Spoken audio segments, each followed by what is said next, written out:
Bueno, damos gracias a Dios en esta mañana por nuestro matutino. El Señor nos concede reunirnos.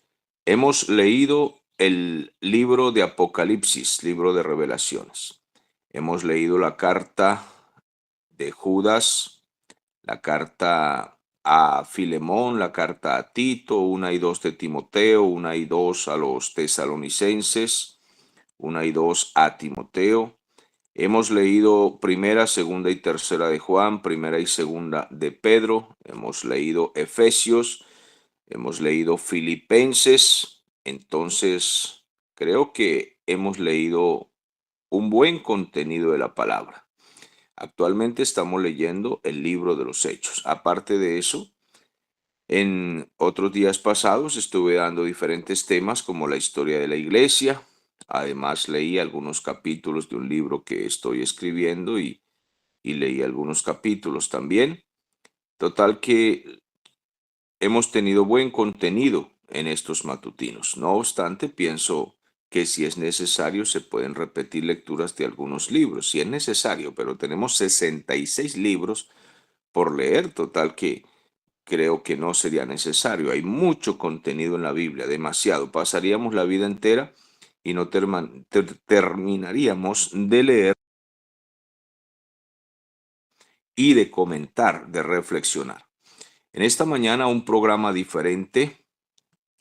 Pedí que por favor enviaran alguna pregunta, pero como puse el mensaje público para todos, pues otras personas han hecho preguntas. Yo quisiera que esta mañana los participantes en el matutino tengan la oportunidad, por lo menos a 3 preguntas.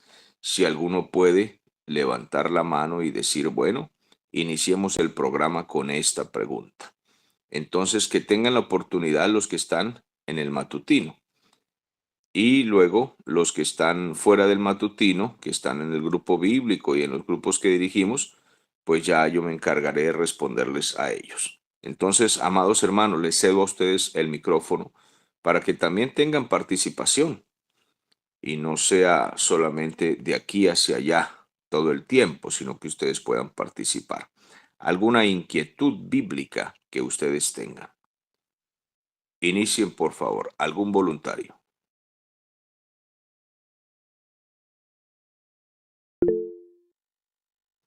Bueno, tenemos a nuestro hermano Johnny en la lista. Entonces, comencemos, hermano Johnny.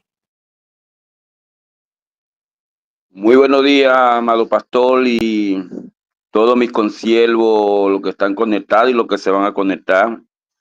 Que la gracia de nuestro Señor Jesucristo nos continúe bendiciendo y su Santo Espíritu nos siga dando sabiduría y direccionándonos como dice la palabra. Algo y le hice en comentario en privado en una ocasión y todavía es muy importante salir de duda y más nosotros que enseñamos a una congregación y aún en la congregación hay mucha, podemos decir, no entienden pues lo que son las promesas, lo que son los pactos de Dios y como usted no ha ido enseñando, eso nos queda a nosotros enseñando lo que vamos anotando, escribiendo, es que el pueblo del Señor Israel tiene una promesa única para ellos, eso lo entendemos, y la iglesia del Señor tiene una promesa también única, podemos decirlo, pues, en el nombre de Jesús. Ahora bien, podemos ver lo que está aconteciendo ahorita y esto es una señal que nosotros como iglesia tenemos que estar muy atentos y como se dice, el pueblo del Señor es el reloj de Dios, de todo el cumplimiento de lo que Él ha dicho y lo que tiene que cumplirse y lo que tiene que acontecer. Entonces aquí nosotros también tenemos que ser entendidos en nuestras oraciones, que se haga conforme a la voluntad de Dios. Ahora, mi pregunta, y esto para quedar claro, como decía, y entendemos, cuando hablamos en Apocalipsis, que tocamos la parte del arrebatamiento a la iglesia, lo que eso se estudió bastante. Hay mucha confusión en esta parte, que muchos siervos del Señor creen que los antiguos se van a levantar con lo ahorita, los redimidos por la sangre de Cristo. ¿Ven? Y el libro de Daniel nos dice todos los pasos, pero todo hay como una confusión allí. ¿Ves? Que sabemos que los que de la Biblia dice ahí en Primera Tesalonicenses, los que murieron en Cristo. Ahora, no se puede creer que pues, cuando hay un arrebatamiento, allá va a estar ya Josué, Elías, todos estos hombres de Dios. Entonces, esto es bueno de aclararlo. ¿Ves? Que quiénes son los que van hasta allá, los que entendemos que son los que murieron al Señor y los que estemos vivos. Ahora, los antiguos, es como dice Daniel, hablen un poco de eso, pastor. Perfecto, hermano Johnny, gracias por su inquietud. Ahí es donde nos damos cuenta que el tiempo se convierte en nuestro enemigo en estos momentos. Su pregunta es interesante y vamos a necesitar leer algunos textos bíblicos. No obstante, debo aclarar lo siguiente.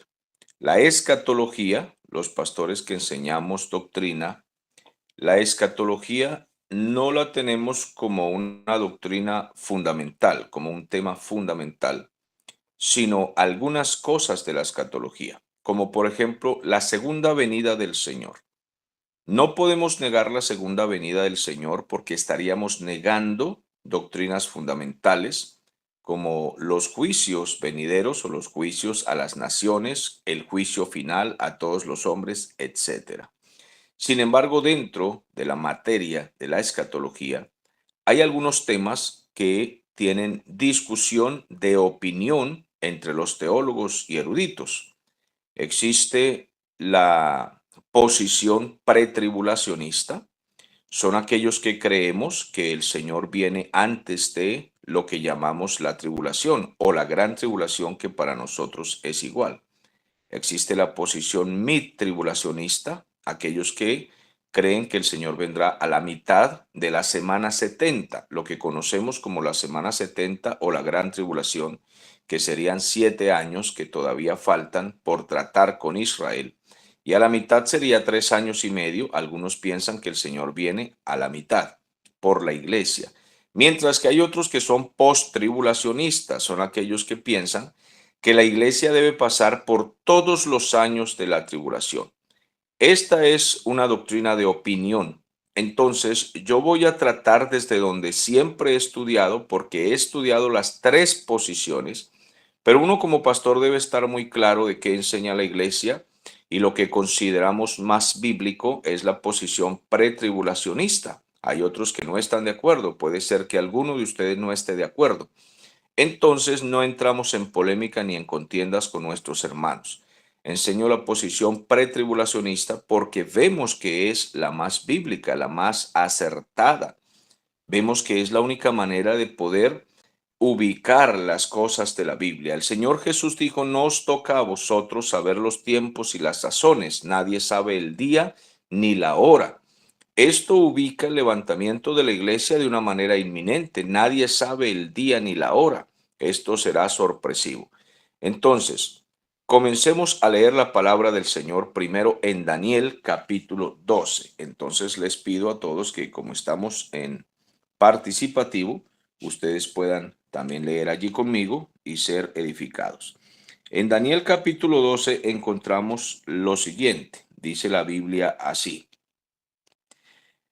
en aquel tiempo se levantará Miguel, el gran príncipe que está de parte de los hijos de tu pueblo, y será tiempo de angustia, cual nunca fue desde que hubo gente hasta entonces. Tiempo de angustia. Esto habla de la tribulación, lo que nosotros llamamos la gran tribulación, que es completo. Para nosotros la tribulación y la gran tribulación es lo mismo, aunque existe un tiempo final de juicios sin precedentes, que sería el final de la tribulación. Y algunos hacen diferencia entre la tribulación y gran tribulación. Bueno, para nosotros es lo mismo de todas maneras, aunque viene un tiempo final, donde habrá angustia cual nunca hubo desde el principio. Esto también lo dice el Señor en Mateo capítulo 24. Él también dice que vendrá un tiempo de angustia cual nunca hubo. Dice: pero en aquel tiempo será libertado tu pueblo. Habla de Israel. Tu pueblo será libertado. Todos los que se hallen escritos en el libro, los que hayan sido escogidos de Israel, serán entonces convertidos. Ahora, el versículo 2 habla, aunque está dentro del tema, habla de un evento especial. Dice, muchos de los que están muertos, es decir, los que duermen en el polvo, en los cementerios, los que han sido quemados, se ahogaron en el mar, en fin, todos los muertos, dice, de la tierra, serán despertados, es decir, resucitados. Entonces dice, unos para vida eterna y otros para vergüenza y confusión perpetua. El que no conoce escatología lee este versículo 2 y piensa que significa un solo evento. Lee este versículo y como no conoce escatología, dice así, muchos de los que están muertos en el polvo de la tierra serán despertados, unos para vida eterna y otros para vergüenza. Entonces dicen, o sea que todos son despertados, pero unos van al cielo y otros al infierno. Bueno, esto es para los niños que no conocen la palabra del Señor. Pero los que estudian escatología saben que unos son despertados y 1000 años después, dentro de ese mismo versículo, 1000 años después resucitan los que se van a perder. Repito, unos para vida eterna resucitan, pero luego 1000 años después resucitan los de confusión eterna, los que se van a perder. Ahora bien, pero en la primera resurrección, que es la que aparece aquí, unos para vida eterna, esta primera resurrección está clasificada en dos eventos diferentes, pero es la primera resurrección. Entonces iríamos a Primera a los Corintios capítulo 15. Vamos a buscar Primera a los Corintios capítulo 15 y vamos a ver a partir del versículo 51. Entonces, comienza la palabra del Señor aquí. El Señor le da una visión, una revelación al apóstol Pablo, una revelación que no había tenido nadie, ni Juan, ni Daniel, ni los demás apóstoles, ninguno había tenido esta revelación. Por eso dice, he aquí os digo un misterio. Este es un misterio revelado al apóstol Pablo. Nadie conocía esto. Dice, no todos dormiremos, es decir, no todos los cristianos vamos a morir, algunos estaremos vivos, pero lo que sí es que todos seremos transformados, es decir, los muertos en Cristo resucitarán y serán transformados, solamente los muertos en Cristo. Y también los que estemos vivos también seremos transformados, porque este cuerpo pecador, estos ojos pecadores, esta carne corrompida, no puede heredar el reino de Dios. Total que seremos transformados y llevados a las nubes. ¿Cómo?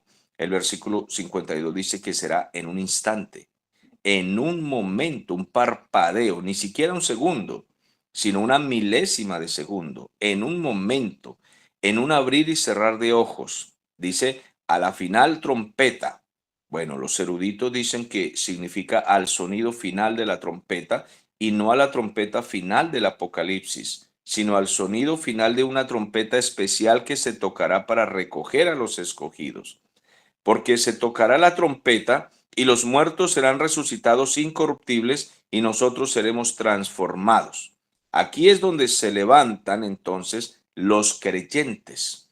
Vamos a Primera Tesalonicenses, capítulo 4 y versículo 16. La Biblia dice allí así, en el versículo 16. Dice, porque el Señor mismo con voz de mando, con voz de arcángel y con trompeta, que está diciendo a los corintios, descenderá del cielo y los muertos en Cristo resucitarán primero. Ahora, el Señor descenderá del cielo, pero ¿hasta dónde? Aquí nos aclara que no vendrá a la tierra todavía. ¿Por qué? El texto dice lo siguiente. Luego nosotros los que vivimos, los que estemos vivos en ese momento, los que hayamos quedado, seremos arrebatados juntamente con ellos, con los muertos en Cristo que resucitaron. Pero subiremos, dice, en las nubes para recibir al Señor ¿en dónde? En el aire. Y así estaremos siempre con el Señor.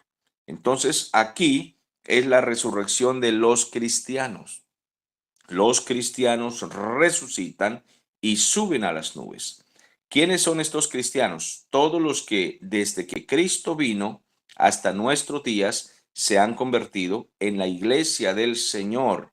Estos serán resucitados primero. Aquí nos resucitarán los del Antiguo Testamento. porque a Daniel no se le reveló el arrebatamiento, a Daniel se le reveló la resurrección de los judíos, de su pueblo Israel. Daniel no sabía que existía la iglesia, entonces a él no se le reveló esta parte que se le reveló a Pablo.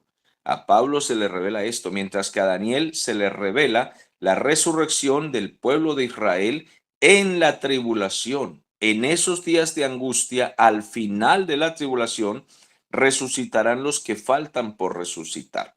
¿Quiénes son? Los judíos y los decapitados en la gran tribulación. A eso se refiere Daniel cuando dice unos serán despertados para vida eterna. Entonces, él se refiere a los del Antiguo Testamento que van a resucitar, pero allí van a resucitar también los decapitados. Estos se van a levantar, como también nos muestra Apocalipsis capítulo 20.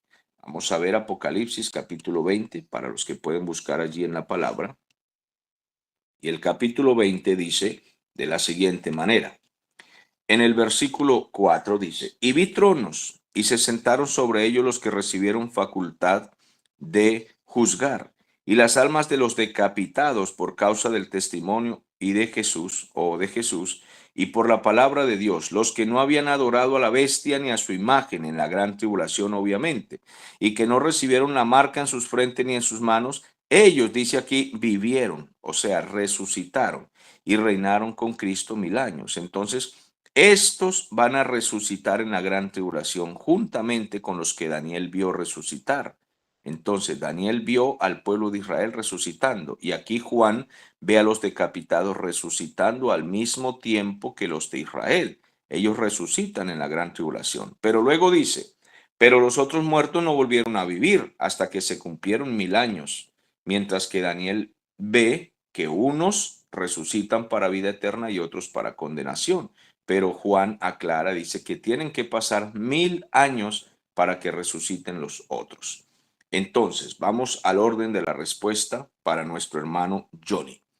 La resurrección de los creyentes ocurre de manera inminente en cualquier momento de la historia de la iglesia, en medio de todas estas guerras y calamidades donde se está instalando un nuevo orden mundial, donde va a gobernar un imperio mundial y todo esto que está a punto de acontecer y que ya lo estamos viendo fraguar dentro de nuestros medios, estamos viendo en los noticieros, en los acontecimientos diarios, todo esto que está ocurriendo, pues entonces la iglesia, el Señor la va a llevar justo en este tiempo. No sabemos el día ni la hora. No sabemos cuánto esto pueda tardar, pero sabemos que las señales de guerra, rumores de guerras, pestes, etcétera, se están cumpliendo. Solamente que no debemos hacer de esto una superstición. Hay hermanos que están asustando todos los días a los hermanos. Usted se va a quedar, ya se va a quedar. Hermano, las promesas de la Biblia no son para meternos terror. Las promesas de la Biblia son para darnos esperanza. Entonces a veces, ya usted se quedó aquí y ya usted no va a subir porque ya se acabó el tiempo, usted se queda. Bueno, repito, las promesas de la Biblia son para darnos esperanza, son para que vivamos arrepentidos, son para que vivamos en la presencia de Dios. Y los que somos salvos no tenemos por qué tener miedo a eso de, te vas a quedar, Freddy, te vas a quedar, Johnny, te vas a quedar, mira, Anthony, te vas a quedar. No, amados, no. Si usted es un verdadero creyente, no está asustado. Yo no tengo miedo cuando escucho decir esas cosas. A mí no me asusta absolutamente nada de eso, porque el creyente verdadero está seguro y está tranquilo. ¿De qué, por qué me voy a quedar? ¿Acaso es que ando chueco, torcido? Ahora, mi amado, si alguno anda chueco y torcido y me está escuchando esta mañana y aún así no se endereza, pues entonces es que ni siquiera es cristiano. Pues obviamente que salvo va a ser. Pero si usted es un creyente verdadero, usted le duele pecar. Y nada más con escuchar este mensaje, usted ya está arrepentido en este momento y dice, no, Dios mío, yo no me quedo aquí, yo me voy con el Señor. Entonces, es necesario que estemos claros que las promesas son para darnos esperanza y no terror. La iglesia se va e inmediatamente comienza la tribulación. Y al final de la tribulación resucitan los del Antiguo Testamento, los de Israel, resucitan los decapitados y esa ya es la primera resurrección completa. Ya ocurrió la boda del Cordero y estos resucitados van a pasar al reino milenial resucitados y van a disfrutar del reino milenial, pero se perdieron las bodas del Cordero. Mientras que 1000 años después van a resucitar todos los perdidos de todas las épocas, los que nunca jamás fueron creyentes y rechazaron al Señor, se van a perder. Esa es la respuesta para nuestro hermano Johnny. Creo que por lo menos en lo básico he podido responder. Ustedes sabrán que esta es una materia más larga, pero trato de dar oportunidad a otra persona que tenga otra inquietud. Hermano Johnny, cuéntenos. Muy importante, pastor. Gracias por la enseñanza. Entonces, de lo que usted está explicando, va a haber 3 resurrecciones. No, hermano, no puedo decir 3 resurrección porque creo que me meto en un problema con la doctrina bíblica. A esto se le llama la primera resurrección. Lo que pasa es que a Daniel no se le reveló este contenido de la iglesia, porque Daniel es Israel. Se le reveló a Pablo la resurrección de los cristianos. Pero lo que sucede es que ocurre la primera resurrección y quedan pendientes salvados que pertenecen a la primera resurrección. ¿Quiénes son? Los del Antiguo Testamento y los decapitados en la tribulación. Entonces, lo que le estoy diciendo es que la primera resurrección está fracturada, dividida más bien en 2 partes. Resucitan primero los cristianos para ir a las bodas del Cordero y luego resucita Israel al final de la tribulación con los decapitados. Ellos resucitan al final de la tribulación, pero forma parte de la primera resurrección. Lo que estoy diciendo es que aquí queda completa la primera resurrección. Aquí queda completa. Ella es, primero se van los cristianos a las bodas del Cordero y al tribunal de Cristo para ser recompensados. Al final de la tribulación se completa la primera resurrección cuando los de Israel son resucitados para entrar al reino milenial a que se les cumplan las promesas dadas a Israel, porque la Biblia dice en Romanos capítulo 11 que los dones y el llamamiento son irrevocables, pero ese texto es para Israel, no es para nosotros, son irrevocables, pero para ellos.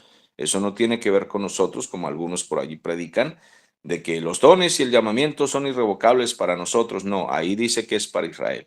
Los dones y el llamamiento que Dios le hizo a Israel, eso es irrevocable. El Señor ya tiene apartado los que son de él. Entonces, al final de la tribulación, resucitan ellos y completan la primera resurrección. Lógicamente que a esto usted le llama 2 resurrecciones, pero no lo veo muy conveniente, ¿no? Para que no entremos en una discusión temática de doctrina. Es el complemento de la primera resurrección. Y luego sí, al final de los otros 1000 años, resucitan los perdidos y esa es la segunda resurrección que sería la segunda muerte, porque ellos resucitan es para ser condenados en el lago de fuego. ¿Estoy claro con esto, hermano Johnny? Claro, pastor, claro, como el agua del Amazonas. Listo, gracias. Bueno, me alegra, mi hermano. Y tenga en cuenta que no hay que discutir con nuestros hermanos mitribulacionistas y post-tribulacionistas, porque también son muy buenos hermanos que enseñan la santificación y la salvación. Lo que sucede es que tienen otra posición escatológica, pues vamos a respetar su posición y al final de esta carrera el Señor dirá cómo es todo esto. Amén. Listo, pues. ¿Quién levanta su mano?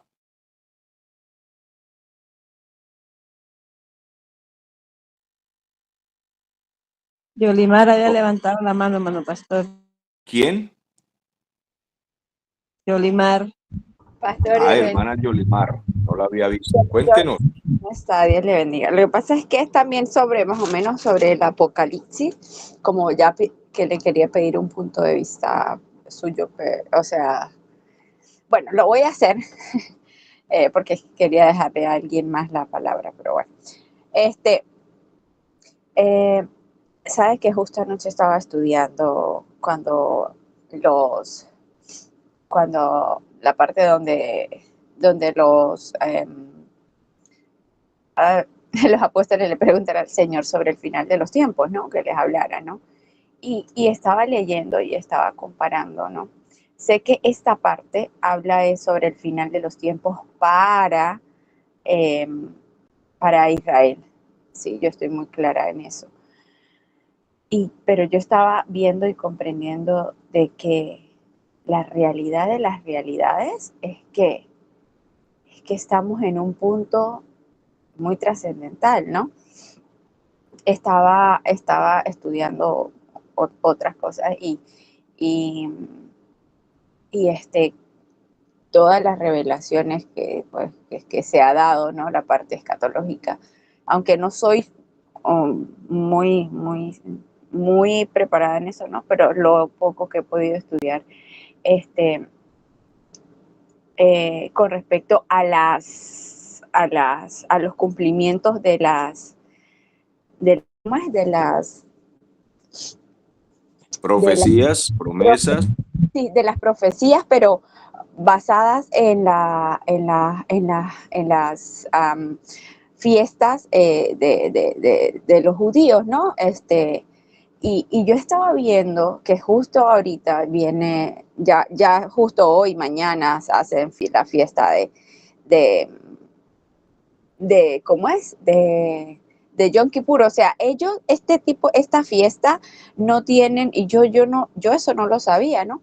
No tienen como decir una fecha exacta, sino que como que a las medidas de los tiempos y todas estas cosas es que ellos celebran su nuevo año, ¿no? Y estaba viendo cómo ahorita la guerra que están teniendo le dijeron, ustedes ya no tendrán un nuevo año judío, prácticamente algo así. Y el año judío, porque veo solo noticias de esa zona, ha sido envenenado en cuanto a la guerra que están teniendo allá, ¿no? Entonces yo dije, wow, esto es increíble, que justo para esta fecha, y es una fecha que para ellos dicen como que el día y la hora de cuando inicia un nuevo año, no lo saben, ¿no? Así como la fiesta de la Pascua es que lo que quiero decir es los cumplimientos, ¿no? Así como la fiesta de la Pascua como que eso, ¿cómo explico para que me entienda? Se cumplió cuando Moisés, ¿sí? Que se cumplió con la muerte de los primogénitos. Y yo decía, como que cada cosa, como que cada una de estas fiestas pareciese tener un cumplimiento, pero yo no tengo tanto, ¿sí? Y yo dije, wow, Dios mío, ayúdanos, guarda a tu pueblo, y sabemos que si tú vienes en cualquier momento, debemos de estar preparados. Pero creo que estamos en unos tiempos pero demasiado difíciles. A veces las personas estamos quejándonos, diciendo mil cosas y no entendemos que estamos a punto de irnos. O sea, si podemos ver, así no seamos mayores escatólogos, podemos entender que la realidad es que estamos en el colmo de los colmos con todo lo que estamos viviendo.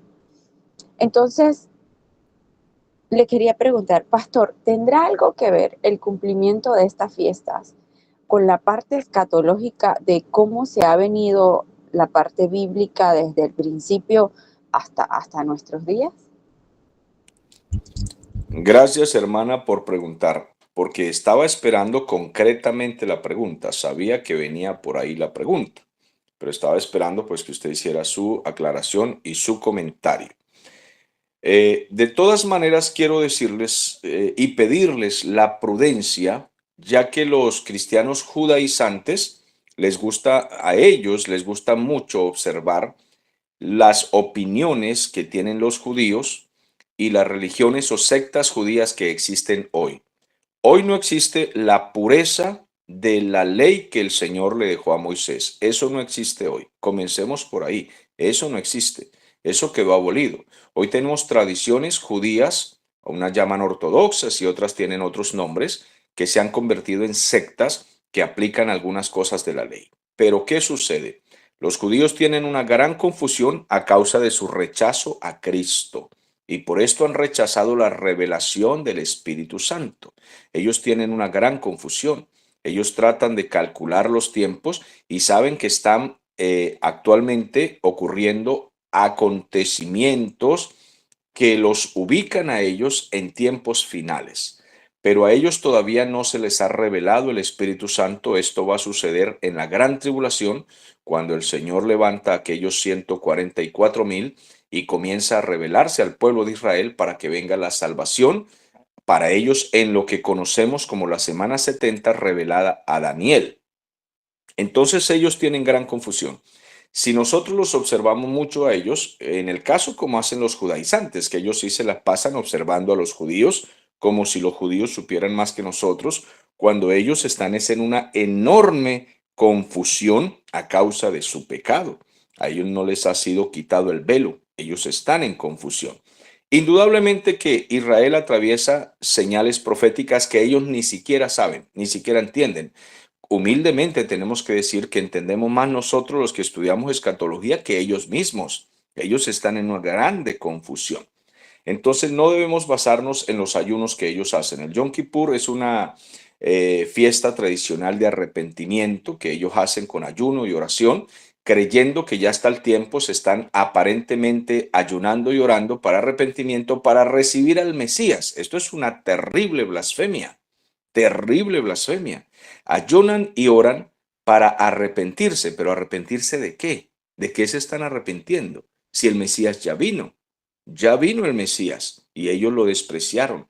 Ellos lo maldicen y lo mandaron a crucificar y se lo entregaron a los romanos y dijeron, su sangre, la sangre de este hombre sea sobre nuestra cabeza y sobre nuestros hijos. Y toda la maldición les ha caído a través de los años hasta el día de hoy, por cuanto ellos rechazaron a Cristo, rechazaron la revelación.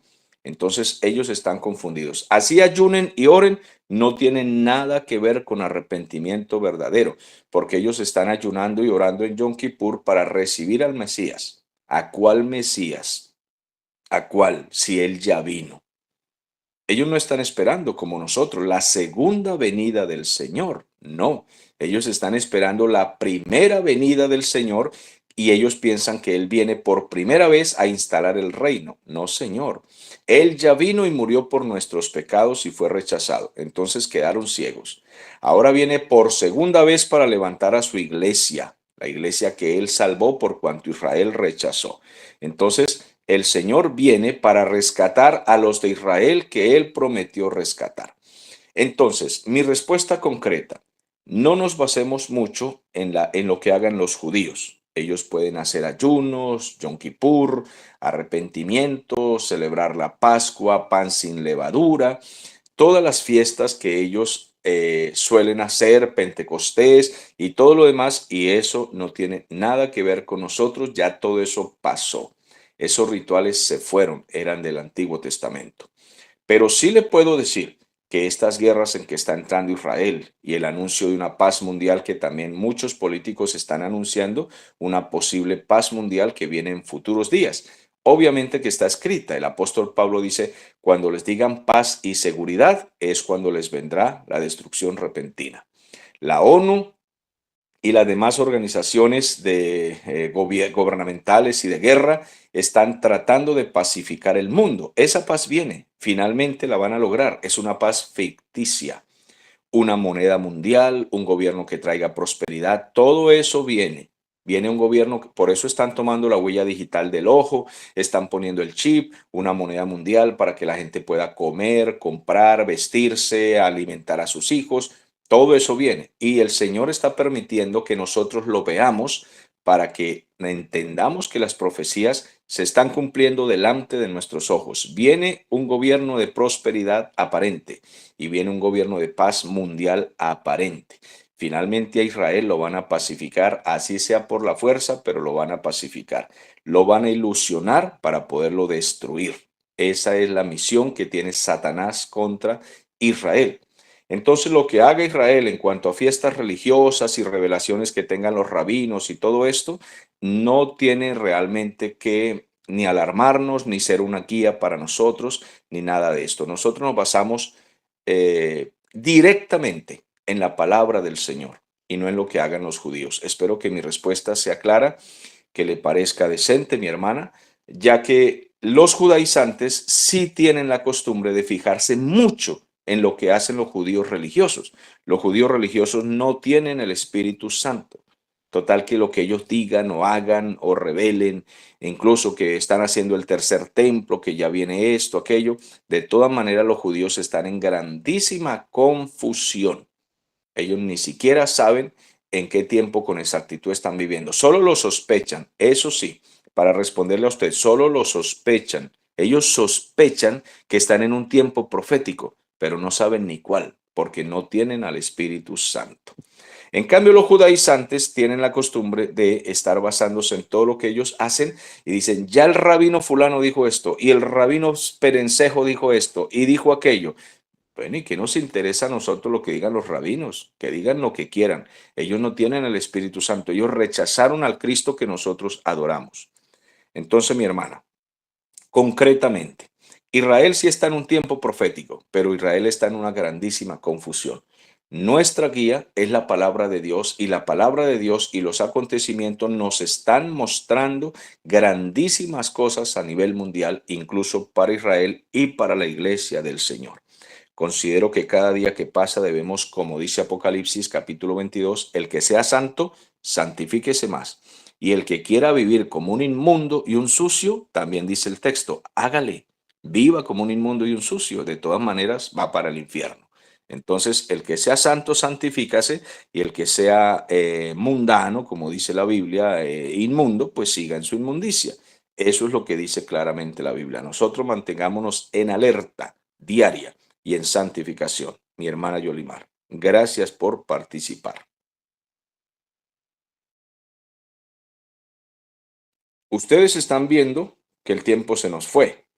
Entonces es difícil ir a responder otra pregunta. Más bien quiero que los que deseen participar acerca de estas dos preguntas que hicieron los hermanos puedan participar en este momento.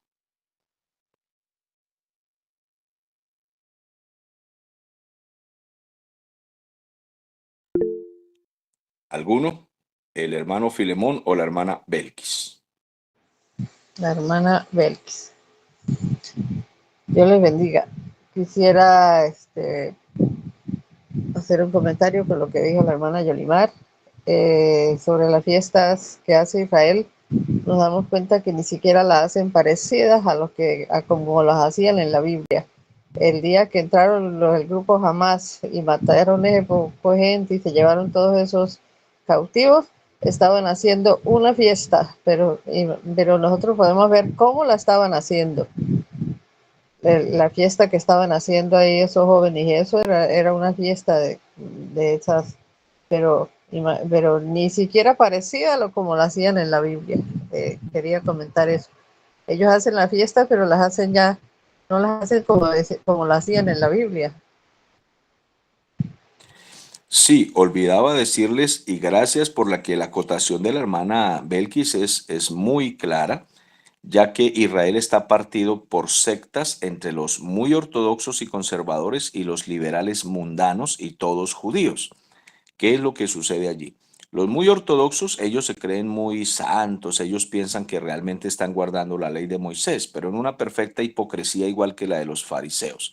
Ellos andan así, incluso algunos andan armados, cargan su revólver allí, porque hermanos que han estado en Israel, ellos nos cuentan y dicen, yo estuve allí en medio de los ortodoxos y algunos cargan su tremenda pistolota en la cintura, dispuestos para cualquier guerra y para instalar el reino en cualquier momento a tiros y a bala. Mientras que otros que son los liberales, ellos entran incluso con homosexuales, borrachos, prostitutas, incluso con extranjeros que llegan. O sea, no tienen nada que ver realmente con las religiones y tradiciones judías antiguas. ¿Por qué? Porque como ese ritual ya pasó, eso era en el Antiguo Testamento, y ellos quedaron en una grande confusión, entonces ellos simplemente quedan con el orgullo de que soy judío.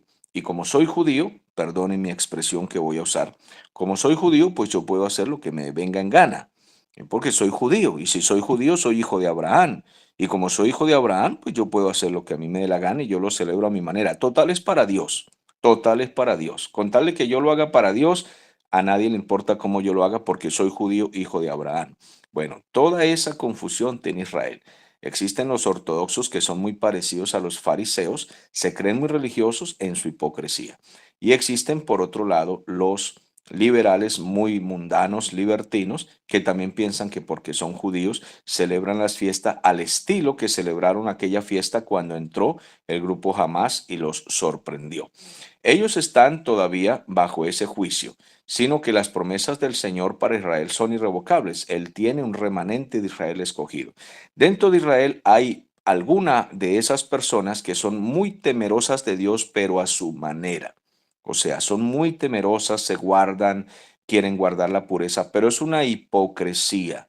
Porque el solo hecho de que un judío diga soy temeroso de Dios y guardo el sabbat y hago reverentemente las cosas, pero no acepto a Cristo porque Él no es mi Mesías, pero soy muy temeroso de Dios y educo a mis hijos en la Torá y en la Tanaj y a guardar el sábado y todo esto, pero no creo en Yeshua que sea Hamashiach.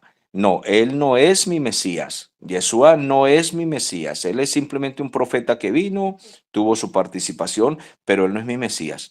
Yo guardo reverencia ante el yo soy.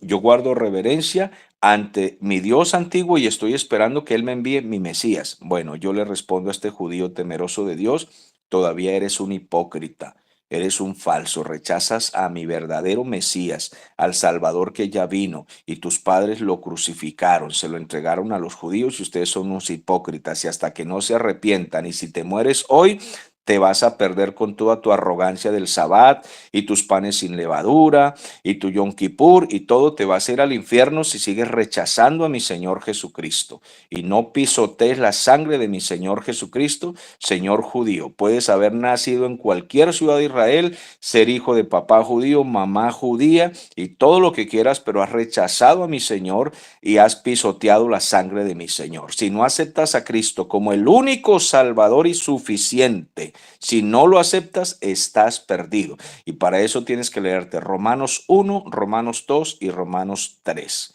En Romanos 1 se habla de la culpabilidad del hombre y el poder del evangelio. En Romanos 3 se habla de la arrogancia del judío que piensa que por ser judío es salvo. Y en Romanos 3 se le habla a todos los gentiles que se alegran de que se reprenda a los judíos, pero al gentil también se le dice todos han pecado y todos están destituidos de la gloria de Dios. Y finalmente en Romanos 4 pasa a hablarnos entonces de cómo el Señor quiere justificarnos y salvarnos y todo lo demás. Bueno, mis amados hermanos, es necesario responder estos temas así de contundentes y directos, ya que por causa del tiempo que es tan corto, debemos ir al grano y responder con claridad. Bueno, tenemos la palabra de Dios que es la enseñanza profética más segura, a la cual hacemos bien en estar atentos como a una antorcha que alumbra en lugar oscuro hasta que el día esclarezca y el lucero de la mañana alumbre en vuestros corazones. Esta es la